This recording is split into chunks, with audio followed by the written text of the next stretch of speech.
pessoal, na nossa revisão de hoje a gente vai continuar falando de regionalização mundial, só que agora falando da divisão geoeconômica Norte e Sul. Você já deve ter ouvido falar dessa regionalização e a gente vai estar recapitulando isso agora aqui.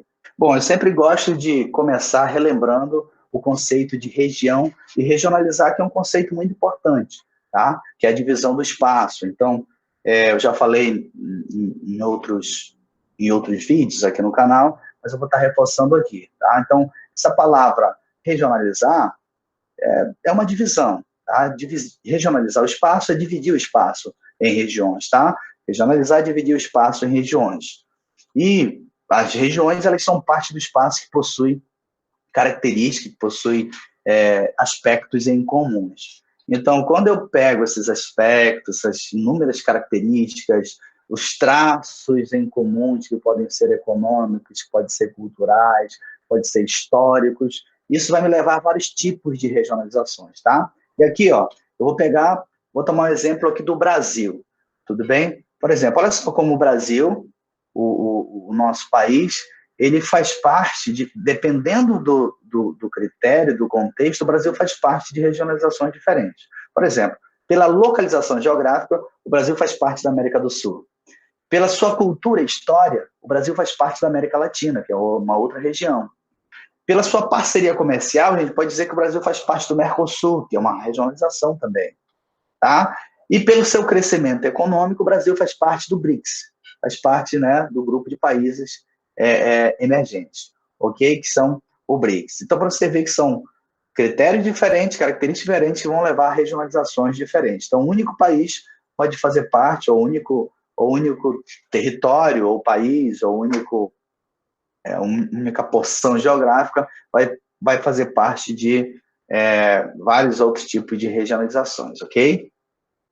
Bom, essa aqui, gente, é a divisão geoeconômica, tá? Ou seja, são regiões geoeconômicas, o norte e o sul. O norte geoeconômico e o sul geoeconômico, tá? Daqui a pouco eu vou estar falando mais especificamente dessa regionalização, a gente vai continuar falando dela, mas daqui a pouco eu vou voltar para esse mapa para eu esclarecer algumas coisas para você, tá? Então, tá aqui a divisão do mundo em norte e sul geoeconômico. Antes disso, eu quero explicar algumas coisas para você, tá? Então, essa regionalização do mundo, utilizando o desenvolvimento econômico e social como critério, ela é recente, tá bom, gente? Ela é da década de 80 para cá, tudo bem?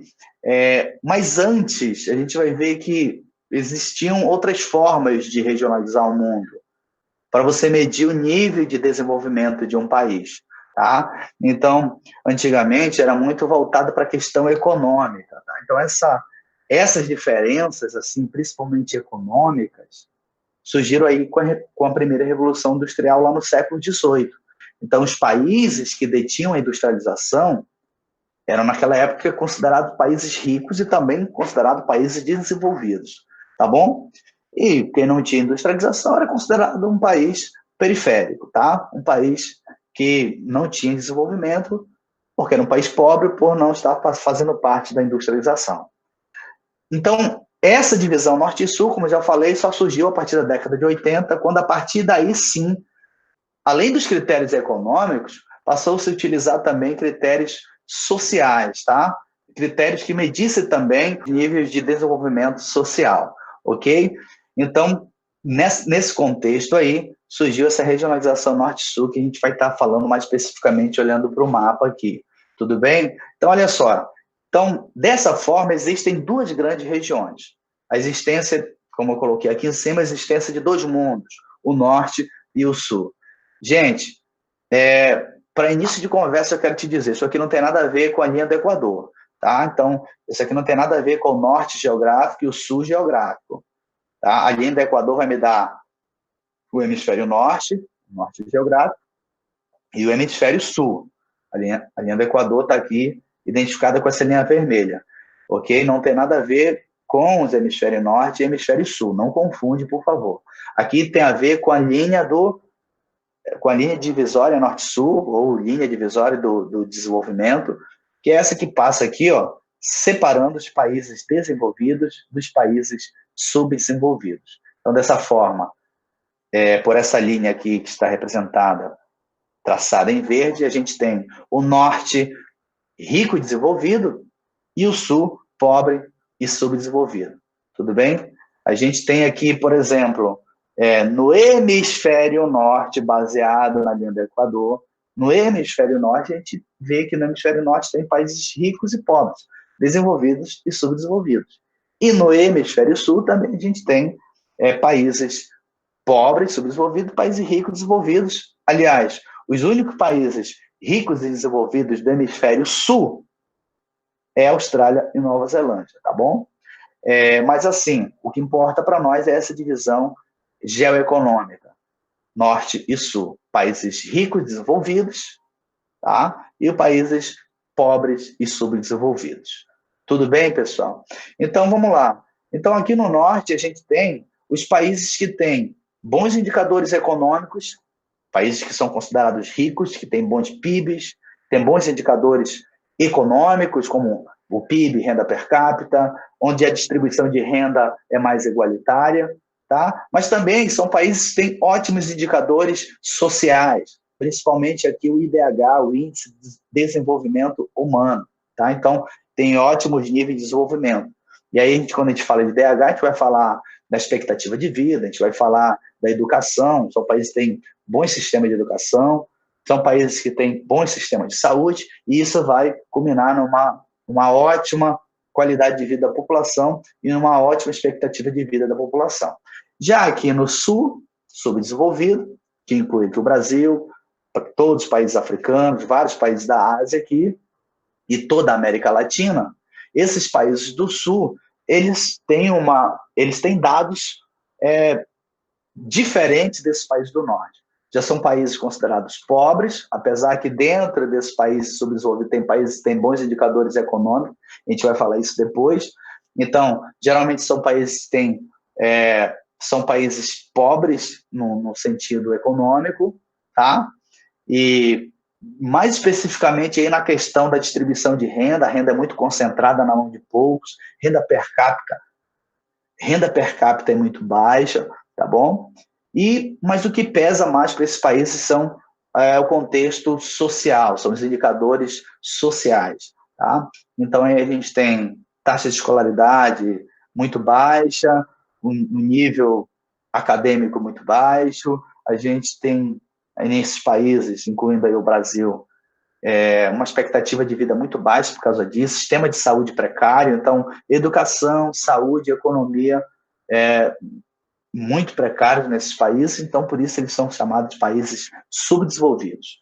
Países subdesenvolvidos, países do sul ou países em desenvolvimento, tá? Então, olha só, o termo em desenvolvimento passou de um tempo para cá, passou a substituir o termo subdesenvolvidos. Por quê? Porque essa palavra subdesenvolvido começou a incomodar alguns governantes dos países pobres, né? Poxa, meu país subdesenvolvido, país subdesenvolvido parecia um pouco agressivo, ou seja, um país que não estava em crescimento, em ascensão, um país que estava estagnado. Então, esse termo subdesenvolvido hoje foi substituído, é mais utilizado o termo em desenvolvimento. Então, países do norte, ricos e desenvolvidos, países do sul, países em desenvolvimento, tá bom? E aí a gente tem, gente, um outro agravante aí. Por quê? Porque esse termo em desenvolvimento, ele também, a gente pode dizer que ele não é tão adequado, porque nem todo país está em desenvolvimento. Por exemplo, a gente pega países africanos que são muito pobres, eles estão há décadas estagnados, parados, tá bom? Então, dessa forma, é uma nomenclatura, países em desenvolvimento, que também leva aí um certo antagonismo, leva aí um certo desconforto no fato de que existem países subdesenvolvidos que continuam atrasados há décadas, então essa nomenclatura não se adequaria a eles, só a determinados países. Por isso que também existem um outro grupo de países, são os países emergentes. Quem são os países emergentes? Países emergentes, o próprio nome emergentes dá uma conotação de emergir, né, de que está crescendo, que está em evolução. Ou seja, são países que têm uma economia boa, muitos deles, como por exemplo o Brasil, tem um PIB, tem economia melhor do que muitos outros países que estão lá no norte, porém, a questão social ainda é muito baixa, a questão da educação, saúde, o contexto social ainda é muito frágil.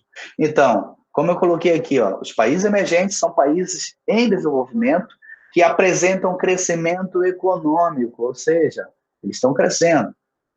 Então, nesse contexto, eles apresentam boa economia, mas eles ainda têm má qualidade de vida. O sistema de saúde precisa melhorar, a educação precisa melhorar, a distribuição de renda precisa melhorar. Tá? Então, esse é o contexto dos países emergentes. E, como exemplo, eu coloquei aí alguns países do BRICS, né? O BRICS, que é esse grupo de países aí, formado pela sua maioria de países emergentes, tirando a Rússia, né?